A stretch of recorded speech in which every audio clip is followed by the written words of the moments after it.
Ay vallahi canım gözüm, siz alın məni zibilə salmayın. Video paylaşmışam. O kadar etiketleyiblər o rapçi kızımızı. Sakit oturmuşuq. Heç kiminlə işim yoxdur. Heç kimin də mənlə işi yoxdur. O kız değil, o hanım kızımız değil. Onun öz dünyası var.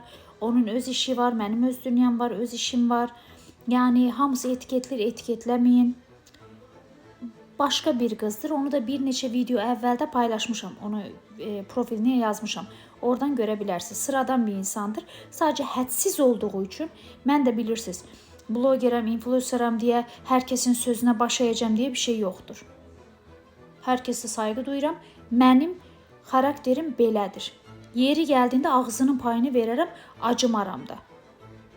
Yani bu mənim xarakterimdir. Heç peşman da değilim. Yeri geldiğinde sakit dururam, heç vecimi almıram. Ona göre karıştırmayın siz Allah. Zibilə salacaqsınız məni. Sakit oturmuşam. Heç bir blogerlə, influencerlə, müğənnilə falan işim yoktu. Yani Allah hamısını xoşbaxt eləsin, hamısını gözəl eləsin, uğurlu eləsin. Sakit oturmuşam. Eləmin. O yani belə deyim də açıqlama verim ki, o xanım değil, tamam mı? Tövbə estağfurullah. Öpürəm sizi, sevirəm sizi.